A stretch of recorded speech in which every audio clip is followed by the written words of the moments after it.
So thank you, everybody. Thank you for tuning in. As you all know, today our topic is impact of Bank of Canada's interest rate decision on real estate market.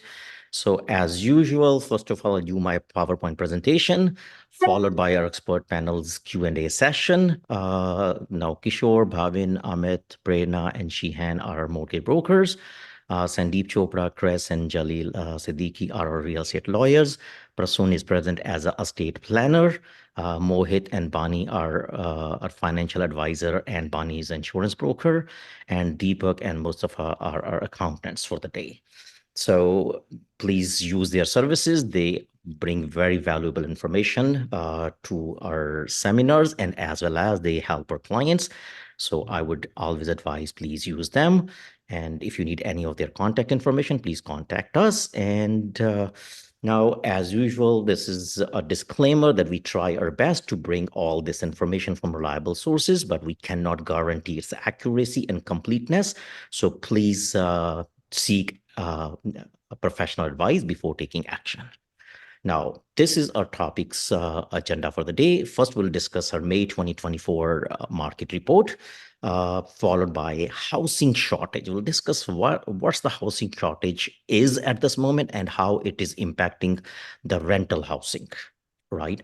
And then we'll discuss the impact of this Bank of Canada's rate cut on the real estate market, followed by the Q&A session. Now, let's dive into our market report for 2024. So May 2024, as you could see this slide, you might feel that the market is very slow. We dropped 22% in number of sales from May of last year. But keep in mind, May of last year, we were very heated market.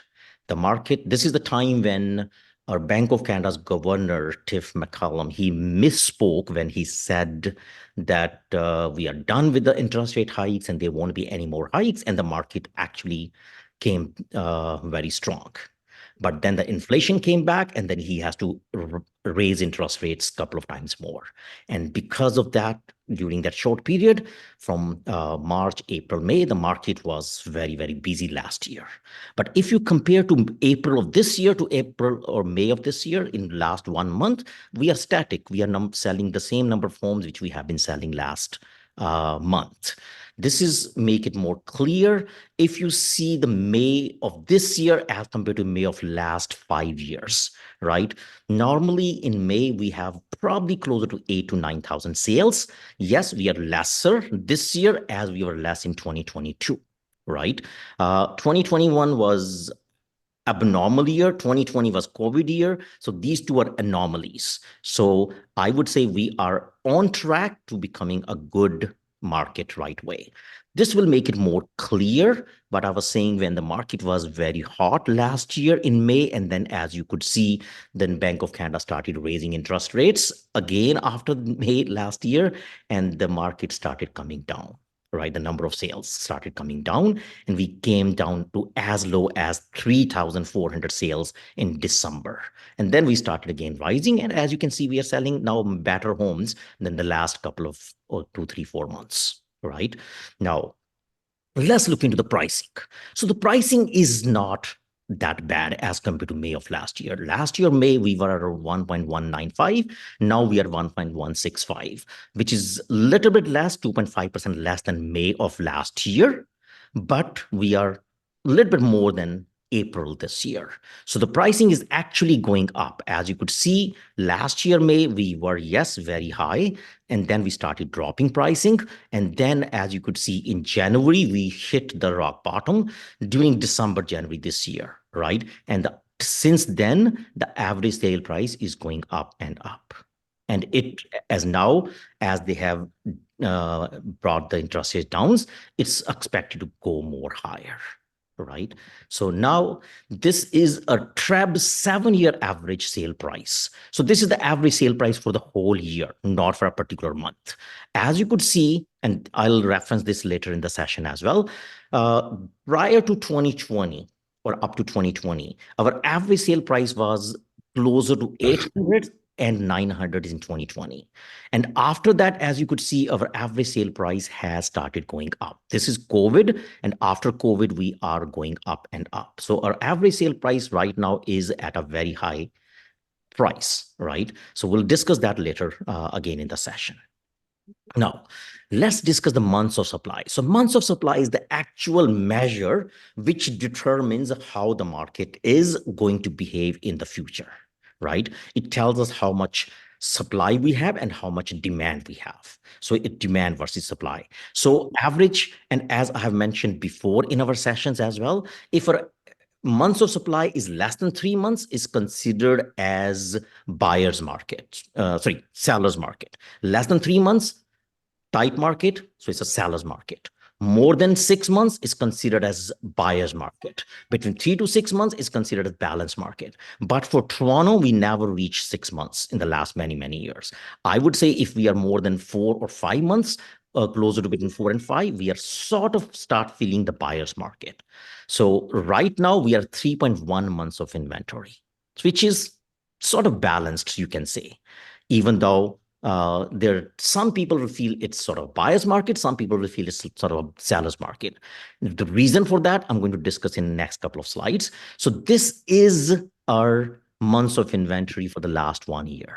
As you could see, last year we had, this is for the, as you could see, last year we had about 2.5 months of inventory, and then the inventory became very, very tight, and then it started rising. So we had a good inventory in October last year, and since then the inventory is again shrinking.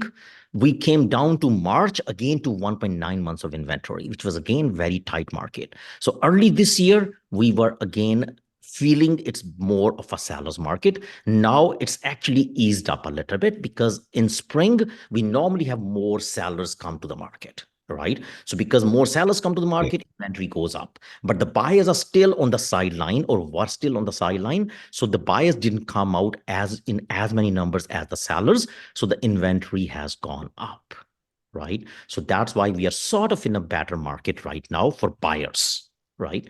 Now, let's discuss micro market versus macro market. And this is what I said. Let me explain to you how some people are feeling it's a very tight market, where other people are feeling it's not as tight, or it's probably a buyer's market, right? Now, if you look into detached homes in Toronto, this is only for Toronto, 416 area code. Like detached houses in Toronto, as you could see, we had 2,000 inventory or 2,000 active listings, and we sold out of them 850 homes.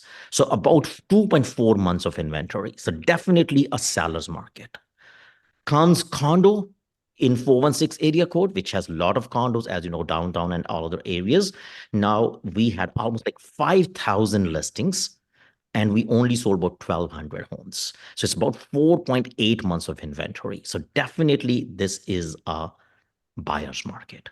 So in the same market, at the same time, it could be a seller's market at one location and a buyer's market at another location, either because of the type of homes or even because of location.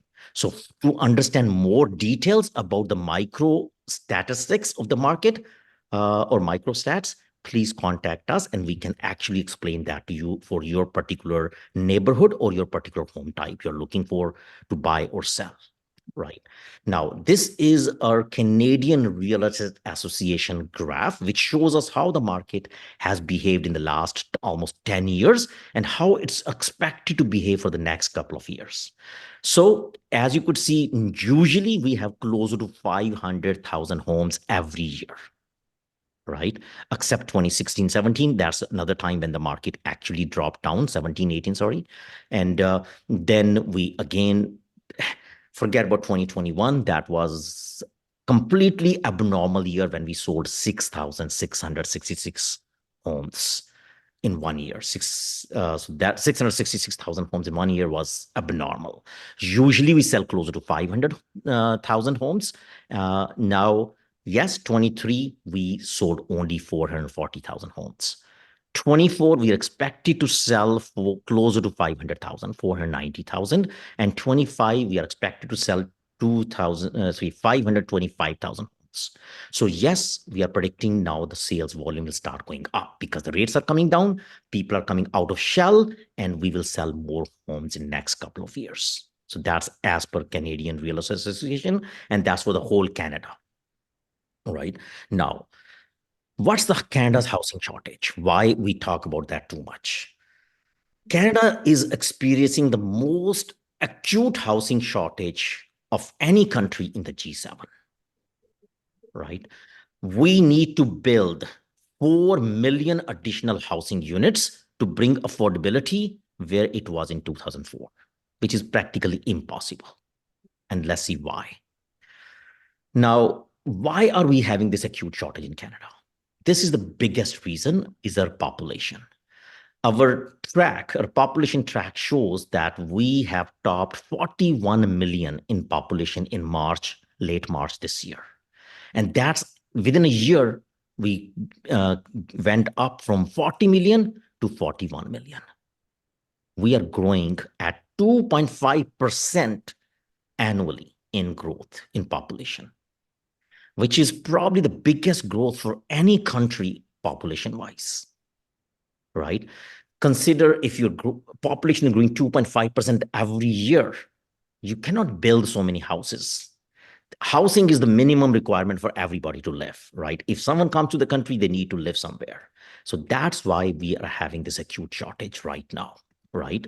Now, this is on the other side, how many houses we are building. In 2022, this is again CMHC, Canadian Mortgage Housing Corporation. They told us in 2022, we built 261,000 homes. 2023 built only 240,000 homes. 2024, we are expected to build only 230,000 homes.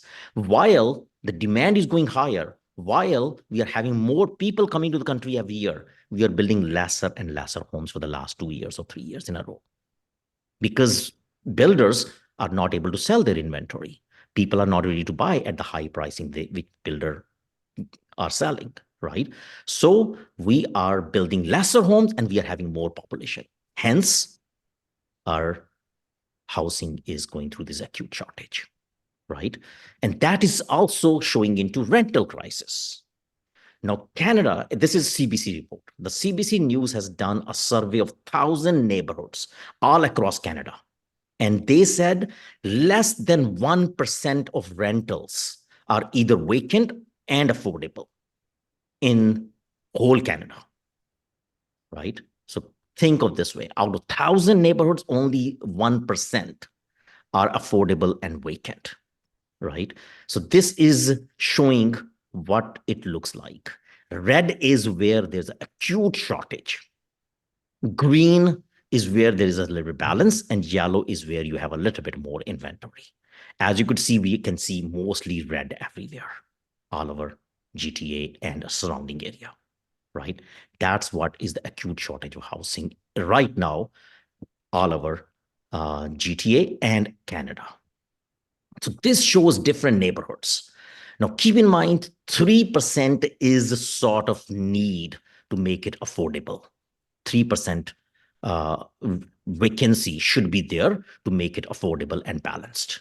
This is the vacancy showing in different areas all over Canada, different parts of Canada.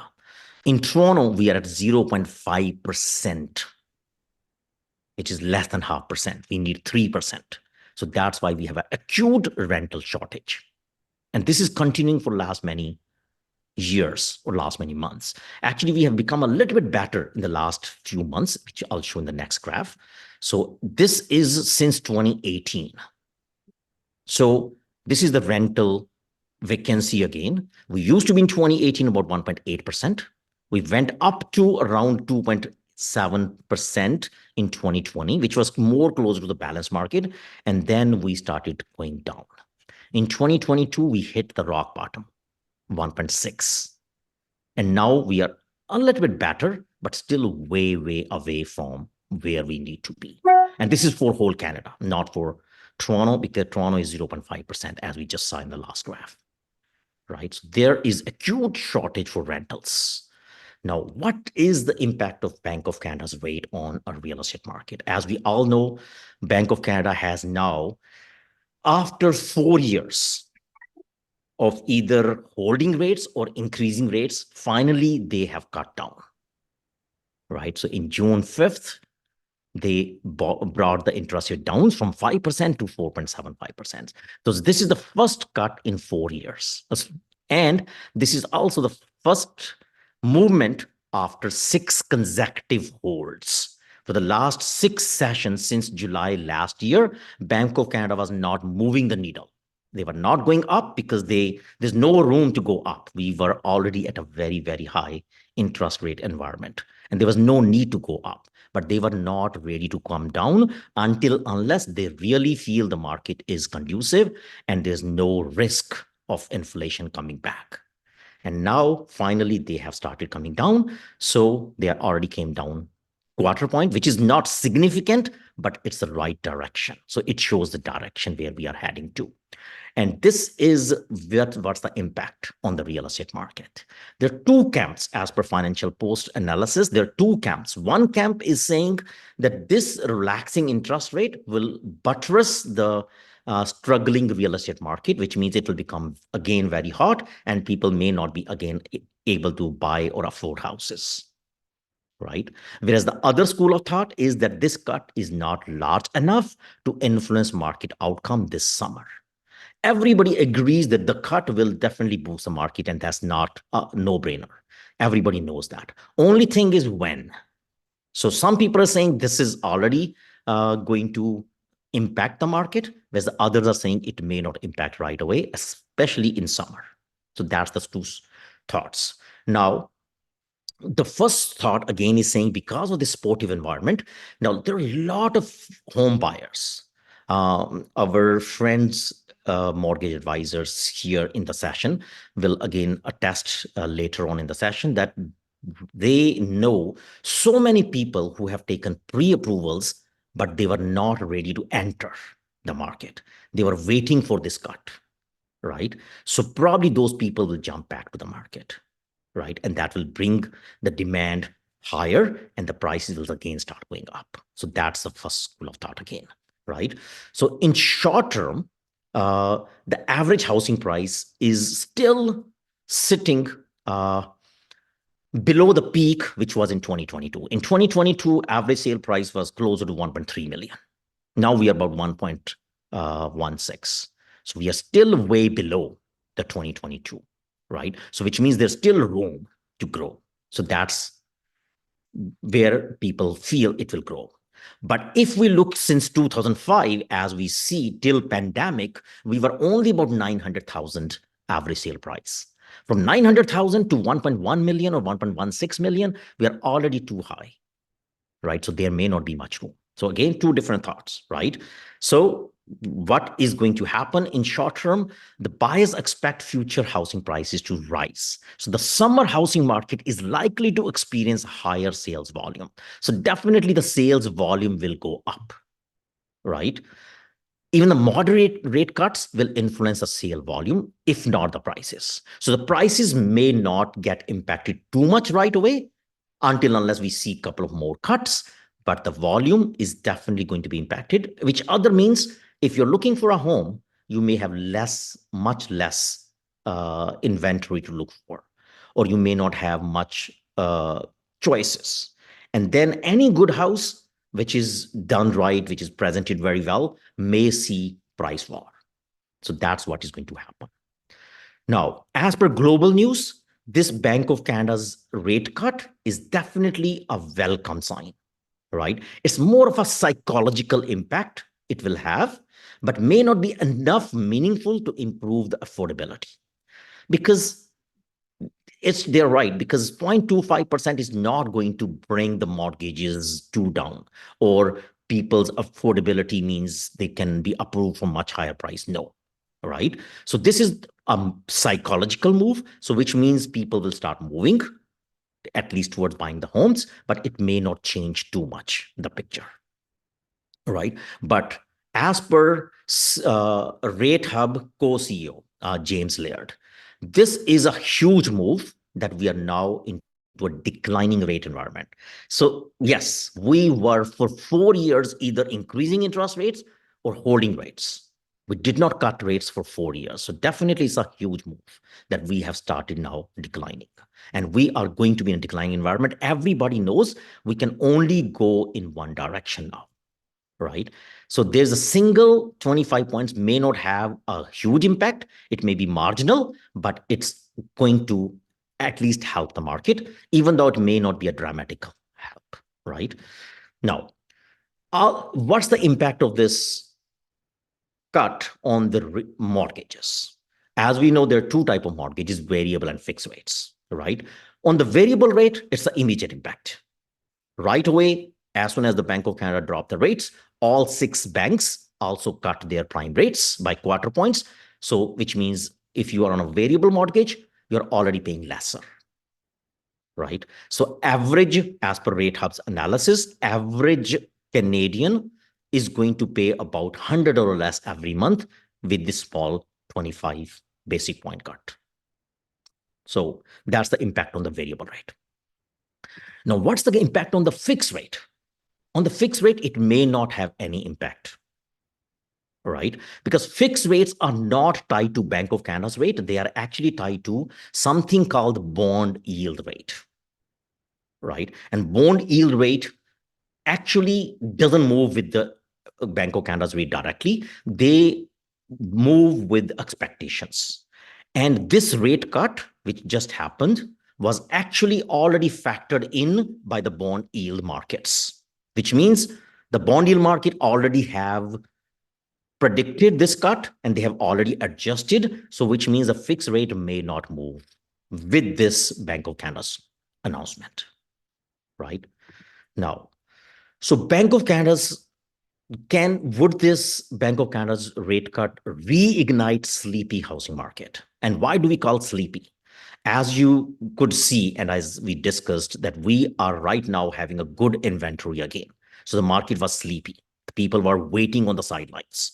So yes, this long-awaited cut will bring people back, right? And definitely confidence will be boosted. So which means the market is going to come back, right? At least the volume will go up right away, right?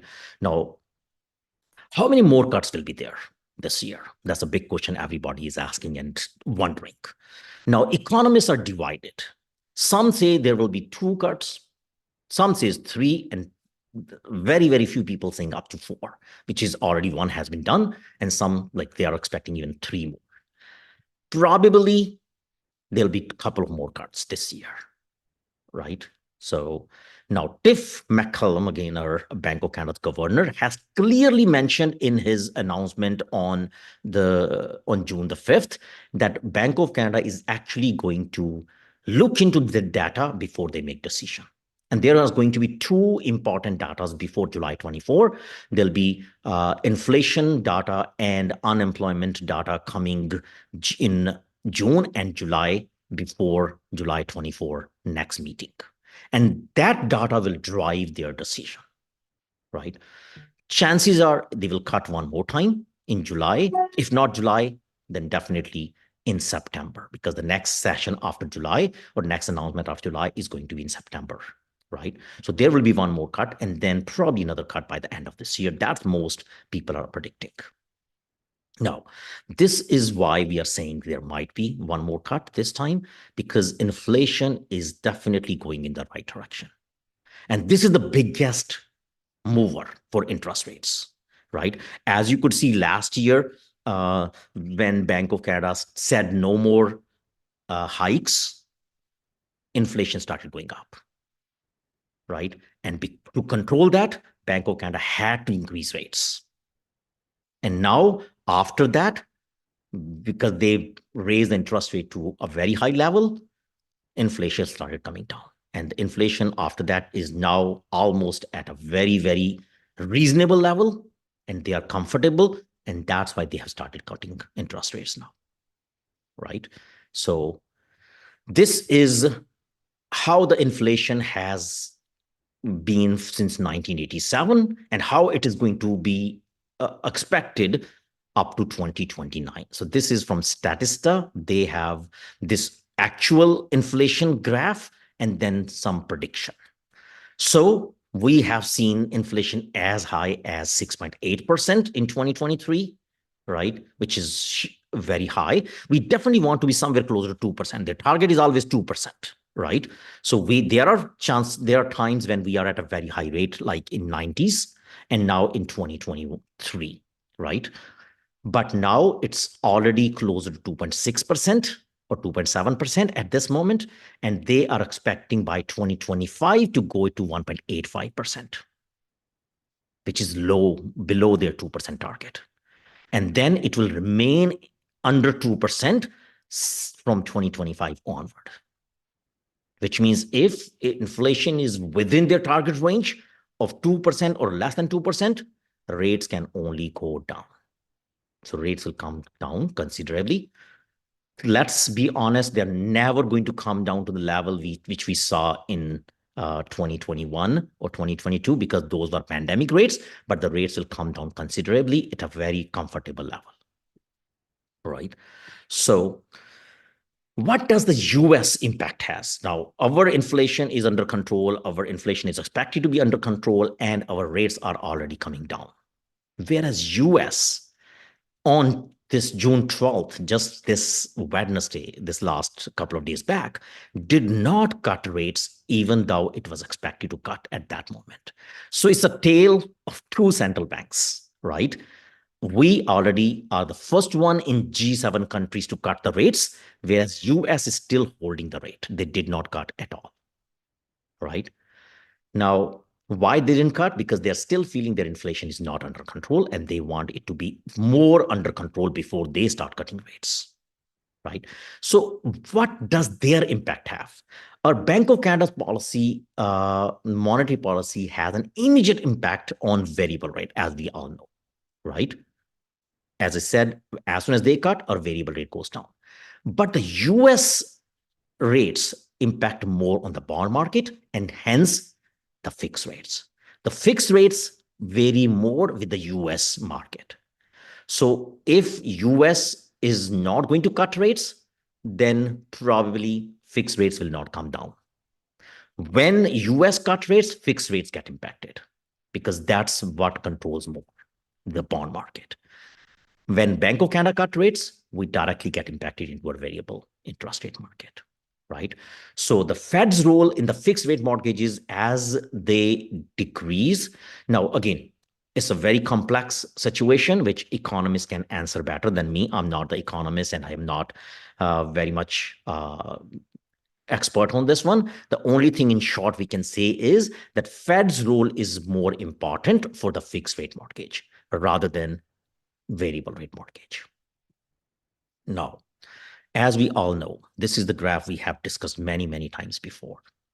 Since 1970s, we have been going up and up, right? We have seen many ups and downs, but we have gone up from 40,000 average sale price to about 1.12 average sale price. So we have gone up almost 30 times in these 50 years, right? And since 2022 now, and that was 7% per year.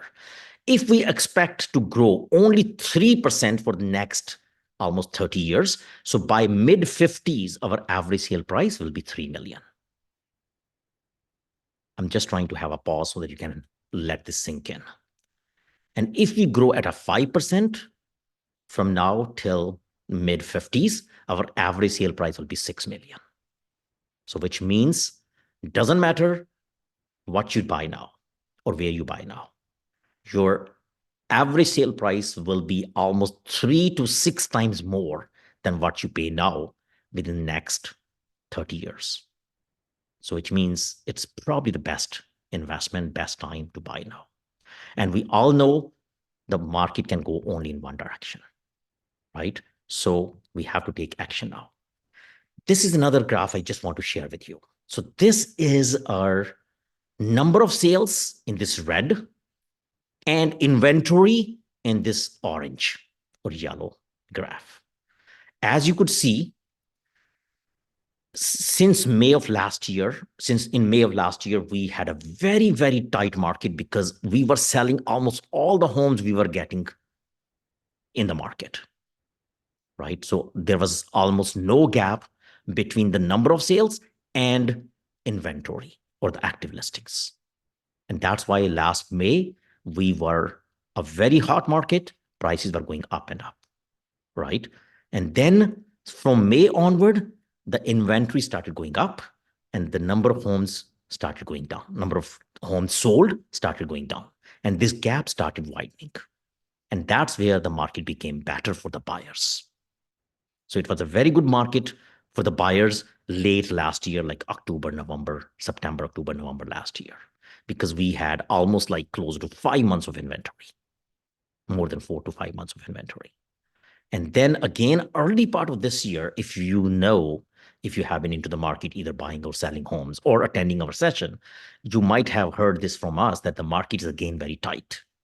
We were going through almost like less than 2 months of inventory because the gap has again shrunk.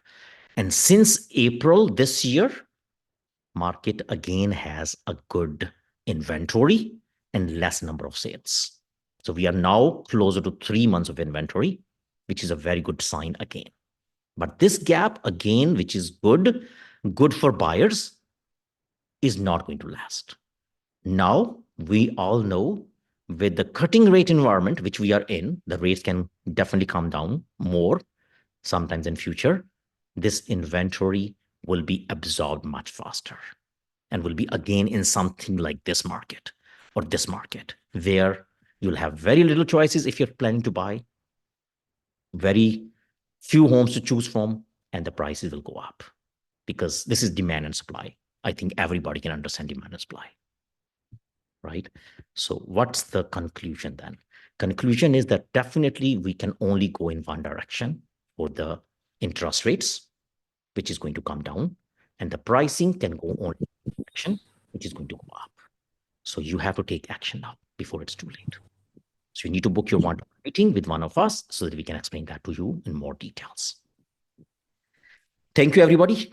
And we'll open the session for the Q&A, question and answers. And let's hope everybody can get some answers from our expert panel now. Thank you.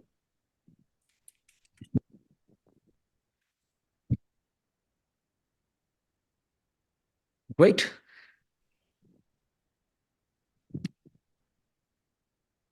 Anybody have their questions? Who's going to break the ice and ask their first question?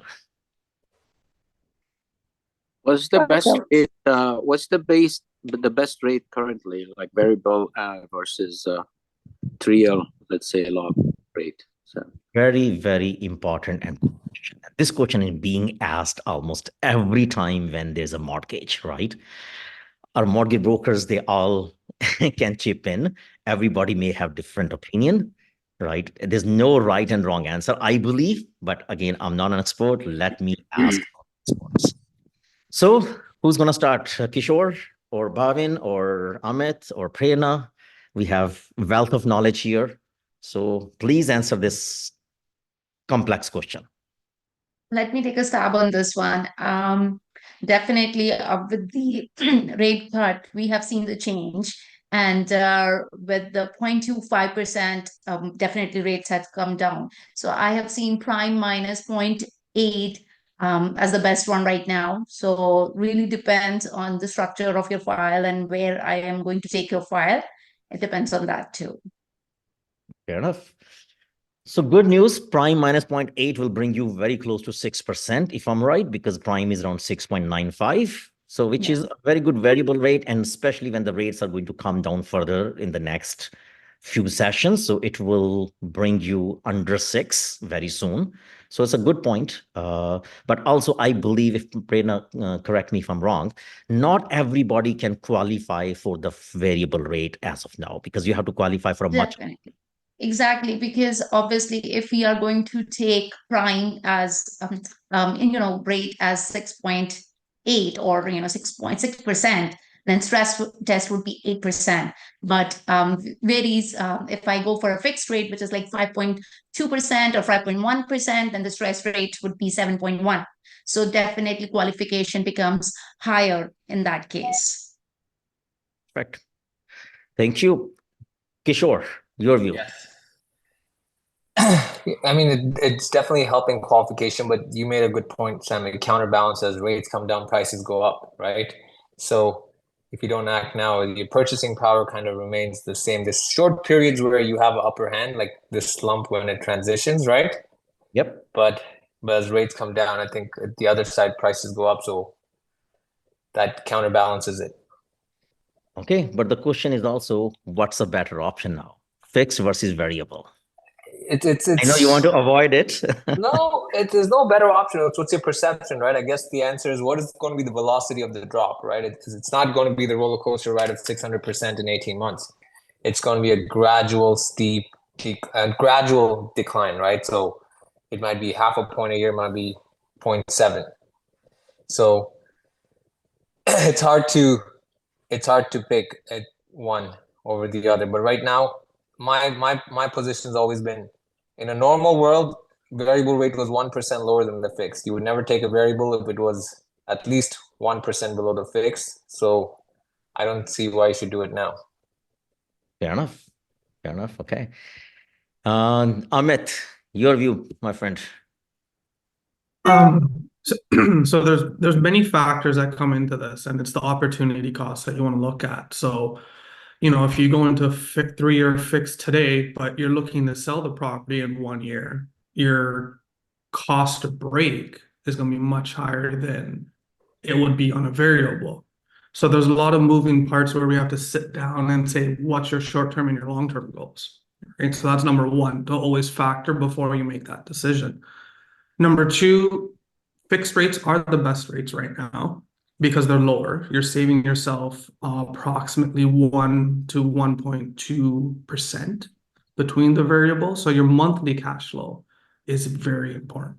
But now the opportunity cost of how many drops we'll have from now till that 3-year, can you break even or can you save more money? So the individuals who have the cash flow and have a higher risk, they're still going variable. The individuals who are, a little more strapped are not at the high risk. We're recommending them to take the fixed. Fair enough. Thank you.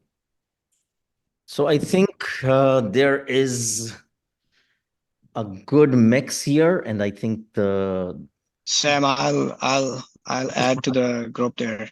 They did cover pretty much all the basis points, but I think it all depends on a purchaser. If a purchaser is looking for this nice house and their goal is to, of course, everyone wants to get a better interest rate, but to qualify for a higher rate, a lot of purchase clients are accepting the 3-year fix just because they can borrow more.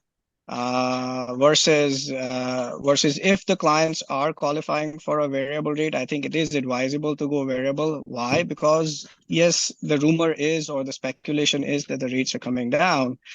Now, if someone takes a variable today, within 1 year, if the rates do go down by 50 basis point or 75 basis point, the same 4-year term and 5-year term fixed terms are going to be lower than what they are today.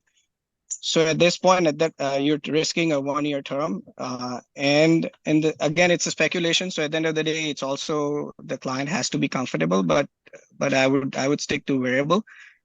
Take the pain for 1% right now, and then within next 7 to 8 months, fix it, because in the variable you can always go to fixed. You don't have to reapply for a mortgage, and I think that would be also a good strategy. wonderful. One more thing, sorry, Sam, and Mohit asked this in the chat, is if the lender allows for it, you can do a split. So do portion fixed and a portion variable. Yes, I was going to ask that. Great. Thank you for, chip in, Amit. Is it possible? It is possible. So there's lenders out there that will allow you to do the split, and that is something that we do recommend.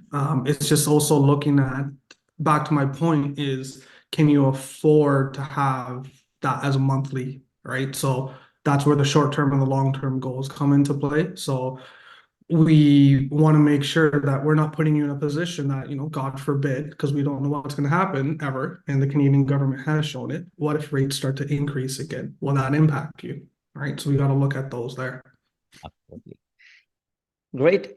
Which banks allow this split where you have half the mortgage at variable and half the mortgage at fixed? Which banks allow that?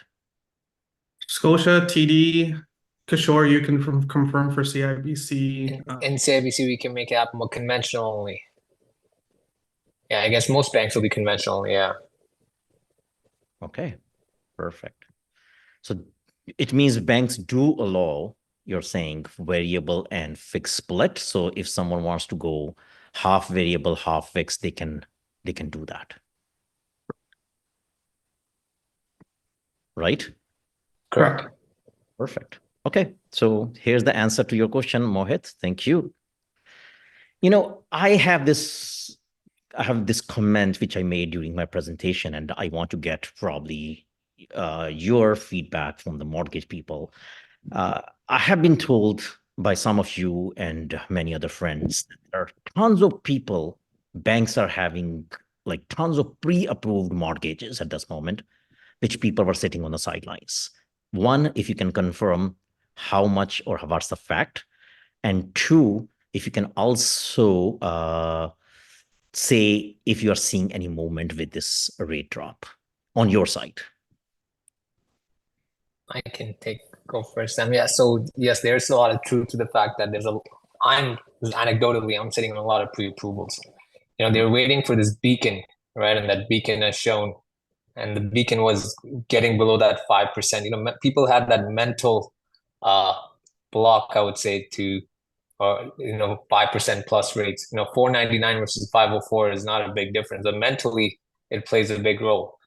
And as sub 5% rates are becoming more commonplace, people are more eager to act on these pre-approvals that they're sitting on. Perfect. So you agree that there are tons of people who are sitting on the sidelines. Some of them have started moving and some are still there. Correct. Because we know our market inventory has swelled a little bit in the last 2-3 months. And we all, as real estate professionals, are assuming that this is short-lived. Now, as soon as these rates start coming down, all these people who have the pre-approved mortgages, because I have few of my own clients sitting on the sidelines, they'll jump back and this inventory will be absorbed much faster. So thank you for confirming that. Right. Yep. And any other questions from the audience before? Otherwise, I'll ask a couple of more questions to our expert panel. Okay. I think I'll take another shot here. Now, Kishore or Bhavin or Prerna, anybody can take this. Do you guys know or have any stats which you can tell how many mortgages are coming for renewal in 2025 or 2026? And what is going to be their impact on the market? Because a lot of people are still saying that because there are tons of mortgages which are going to come for renewal in the short term, it may actually, a lot of people may be forced to sell their homes, right? They may not be able to afford the home after the renewal because the rates say they have 2.5% or below 3% right now, and they will have to start paying at 5%, closer to 5%, whatever, 4 to 5%. They may not be having enough like gas in the tank to carry it. So there'll be a lot more houses or more inventory coming up. So you guys being insiders of the banks, I want to take your take on that. I'm not seeing a lot of renewal meetings transpire into a conversation of a sale. You gotta remember, a lot of the people that are coming up for renewal, let's say they're from 2020, 2019, they built equity, prices are much softer than it's, I guess the segment between 21 and 22 at the peak, they might be more sensitive to these rate hikes, right? But overall, I'm not seeing that. Maybe on some investor front, but end users were coming up for renewal, because you got to remember, in the 5 years, we've also seen a good income growth in most areas. Yeah. Right. So that counterbalances the rate. Fair enough. I think the most sensitive sector, as you rightly mentioned, are the people who have bought their homes during 21, 22, when the prices were the most highest range and their rates were the lowest, right? Right. Close to 2%. So those people, when their renewal comes, will be more sensitive. But But even in that subgroup, it would be those only on a variable. Because in that subgroup, those who took a fixed, they paid down quite a bit of their equity, considering the rates were low. Right. So even if they come out now, if they stretch it back to 30 years, they'll still be relatively the same point where they were in payment wise. And if I'm I correct, agree with that. I think that the impact are the ones who have the variable and wrote it out. They're the ones that actually are going to be able to sustain, because they already understand what the pinch is. Now, the individuals who bought me, and this is more of the first time home buyers, or the ones who bought, who were pretty much on the cusp of that they shouldn't have been buying in 2020, 2021. Those are the individuals who are going to be in for the shell shock that Sam was talking about, because now their payment is going to double to triple, because we have to factor in that majority of those individuals most likely have now increased their debt load just to sustain to living of carrying that mortgage, plus the cost of food and everything else. So what we're seeing is those individuals have line of credits, credit card debts, and they're in for the shell shock because now they're not going to be able to support that new mortgage payment plus live on everything else. Now, the benefit, of Yeah. course, is there is equity, so we can refinance them. But the downfall is now that, as Pernell was saying earlier, the stress test is now sitting at 7, 8, 9% compared to us using 5.25. So that's almost doubled. So now we're going to see them go from your A lender to your A minus or B lender, so your credit unions. fair enough, fair enough. You know, I was reading an article, which I think Kishore has shared with me, that half of the Vancouver homeowners are mortgage free, right? And still, similarly, like a lot of people in our segment as well are mortgage free. So there's a lot of people who doesn't even have the mortgage, right? So the impact of this, probably the shell shock, which media has been talking about a lot, right? Because media is saying, hey, when these come 25, 26, there's a huge mortgage renewals are coming up, and that might bring the lot of inventory back to the market, right? So I think my personal take on that one, again, you guys can correct me and give your opinions as well, is that doesn't matter what happens, people have to still live in the houses. It's not that they can just put the house on sale and start going and living somewhere on a tent. People still need houses to live, right? And if they buy a house now, they're not cheap anymore. It's not that the house they bought, say for 1.2 million average price, which we know, is now for 800,000, right? It may be 1.16 or 1.15. Like it's a little less or more. It doesn't make sense, right? So they still have to live in the houses, and majority of homes, as these articles have mentioned, a lot of people have a lot of equity in their homes, right? So probably this may not have that big impact as the media is saying. Your take on that, one of, again, Kishore or anybody else? I would say, look, we are almost at a point where the rates are starting coming down, and if you look at the overall delinquency rates, it's not gone higher than normal or been an area for race concerns, right? So if you can get till here, Sam, and they somehow made it work, I think it's not going to get worse from this point. Great. Bhavin, your take.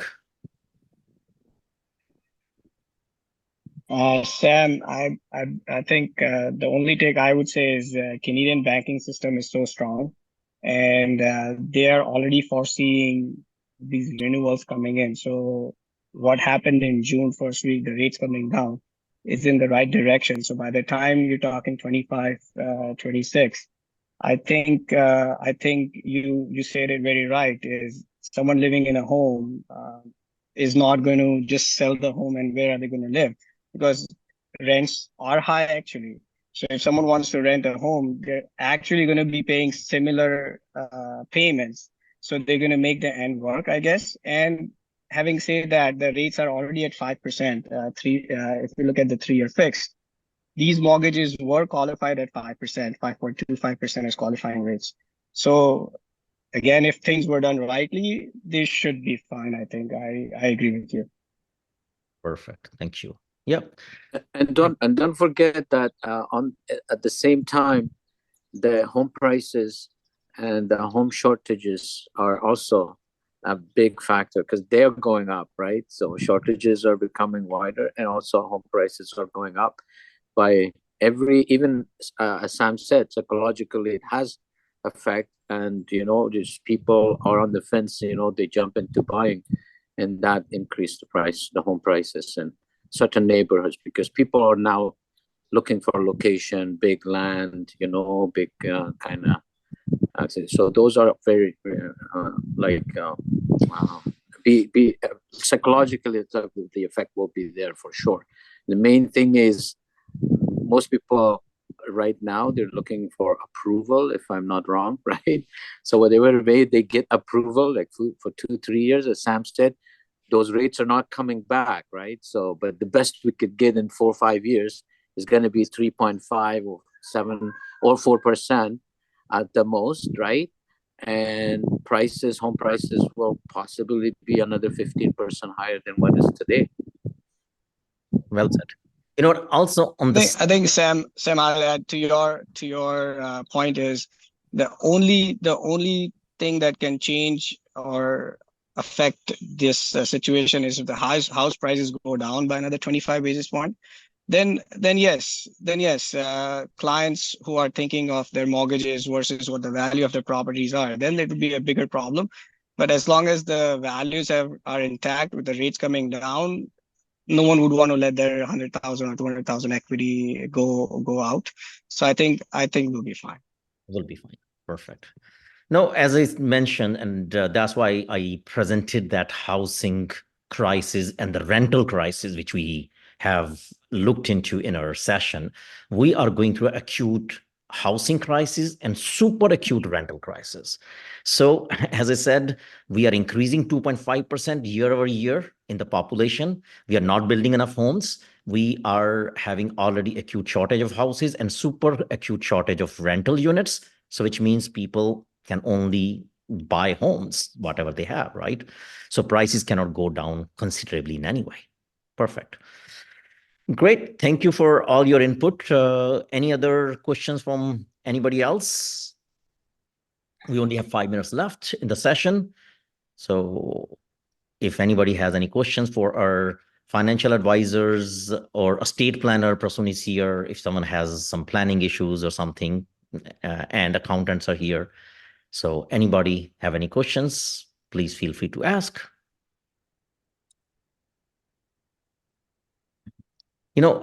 Let me ask, our Prasoon is here. Prasoon, regarding that, with this capital gain coming up, I know we are getting a lot of questions from our clients who are investors asking what is the impact on them, on their investments, right? But capital gain impact is not only for real estate, it's also impact on their all other assets. And you being a estate planner, you are helping a lot of clients in their retirement planning and for other plannings. What do you see and what do you recommend? Because I think they have passed that capital gain tax rule yesterday or day before. They already passed that law, right? So now, do you see any change, or do you see any, or what's your take actually, Prasoon? Well, yeah, I mean, that's a very, very important question these days. Like everybody's talking about like capital gain taxes, and a lot of people, and even last presentation, and you were doing it, I was mentioning it. A lot of people were buying properties under corporation. Um, there would have been some benefit under corporation. Maybe lawyers can tell better. But now the challenge is under corporation, from $1, it's being taxed on 66.7%, versus if a person is buying on individual basis, is at least have a $250,000 of threshold. So that is something there. And then also, as far as investment is concerned, I have a lot of my clients who open a corporate account and investing their retained earning with me. So with them, definitely, I mean, if we do some selling, they gotta pay taxes. Like inclusion rate has become 66.7% versus 50%. So they cannot get away from that. I mean, the only thing is they can have like the personal side, people can spread over the capital gain taxes, but the corporation side, absolutely nothing you can do. So that is a challenge. And that what the politicians are saying that only 0.3% are impacted, but I don't know. I mean, I have seen a lot of my clients being impacted. I don't know where they're bringing the numbers from. Not But 0.3, 0.13%. That's yeah, 0.13%. 0.13. So that is a kind of a weird. I think, I couldn't believe that it is coming from them. no, I So would say those numbers. in our session itself, we have, say, around 40 people. And I can tell out of 40, maybe at least there are 10 people who are getting impacted, at least 10. Yeah. So I don't know where these numbers are coming from. So These all that's these almost 25% people in our session here, right? so, So I don't know where this 0.13% people are coming up. Again, yeah. So true. That is something also, and then one more point. Actually, people are talking about, the gift tax actually. So otherwise, gift tax in Canada it's free, but you can gift any of your kids any money free. But when you uh, gift a property, then it's not free. So a lot of people have misconception that I can gift property to my kids and it can be free, but it's not free. You have to pay capital gain taxes before gifting it to your son. So I came across one lady, she had a land and she was gifting to one of the daughter. She's triggering $40,000 capital gain tax. So she was saying, oh, it's my property. I've never built anything. It's just land, but it is there. Like, I mean, in yeah. Canada, that triggers all the time. I think it was there all the time. Some people have misconception. Yeah. Yeah. Thanks for bringing that up. Thank you. Pleasure. I think, Sam, yep. it's Bani. I have a question. Yes. Talking about capital gain. So let's say I actually do have, that booked a few units. So now they're on a company name and personal name. Can we use the reassignment just to move it back to personal name? How does it work with the builder? Bonnie, you know what? Very good question. And that will also help a lot of investors in this session. Until the property has been actually registered into anybody's name, before closing, we have an assignment option where you can assign a property to anybody, to a third party or to yourself itself from your corporation. Even if it's only under a corporation name, you can still do an assignment before closing to your personal names if you want to. And rather than putting under one person's name, if there are options, again, everybody has different scenario, you can add 2 names or even 3 names if needed, because the more names are there, capital gains is further reduced, right? Because it's per person 250,000 limit, if that's the goal, right? So yes, there are options and there is a way, not a very difficult way, is a way to do before closing. So yeah. So would that be before occupancy closing? We want to make sure we do that, or we can do it now? You can do it anytime. Okay. You can do it right now. Okay, I'll talk to you on Yep, call me personal. later. We can definitely have the discussion. We can do it right now, or we can do it before closing. There is a window normally builders have that the assignment has to be done at least 90 days prior to the final closing. So usually that's the window, and every builder is different. They have their own deadlines. So whenever is their deadline, it has to be done before the deadline. But yes, there is a time to do it. And yes, because now the corporation properties are not any right? So it's better to do it for many people. Different people have different scenarios. Yes. And also, Sam, like what happened, a lot of people have purchased the property in corporation name. If if the not a lot of capital gain is being triggered so far, they can still move out, change the ownership. But because otherwise in future, if the way the real estate market is going up, the huge tax is gonna create actually. So if you pay today like maybe $25,000-$30,000 versus paying like 10 years down the road, $200,000-$300,000 makes a big difference. So think about it. No, absolutely. Very good. Again, very good point by Prasoon, that you can actually do that capital gain. You can actually transfer that from corporation to your personal name right now. If there's a small capital gain right now, pay it and move it out of corporation if it's not needed.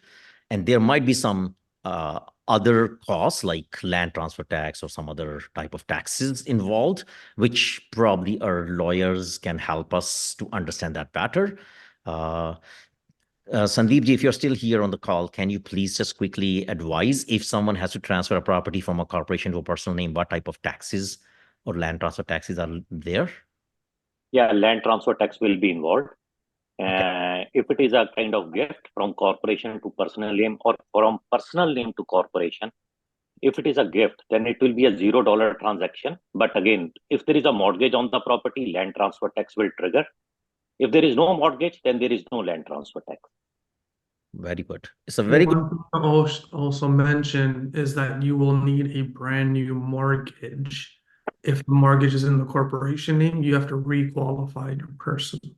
Yes, yes. That's where Yeah. Amit and Kishore and Bhavin and Prerna and all other mortgage brokers will come into picture. Yes, so there are options. Again, accountants and again, financial planners, estate planners, lawyers, they're all a very good part of our team here. And that's why if you have any questions about these capital gains and how to minimize it, again, no one wants to pay more taxes, right? So if there are ways, call us and we can definitely connect you with the right people and we can discuss that in more details. Great questions. Thank you, everybody, for your time and for your lot of insight into this seminar. I hope everybody got some valuable information from our seminar. Time is already about 4 minutes above 11. So beautiful weather out there. I know people want to go out and enjoy, and some people want to watch maybe India, Canada cricket match, which is going on right now, right? So I would not hold you guys much longer. Anybody have any questions or any other comments, please feel free to contact us and we can definitely get all the answers to your questions from our expert panel down the line. So please feel free to message us, text us, WhatsApp us, or call us. So we are always there. And as I mentioned in our seminar, clock is ticking. Inventory is definitely going to be absorbed very soon. Prices will start going up. Interest rates will start coming down. So that's the moral of story. Take action before it's too late. Thank you, everyone. Thank you, Sam.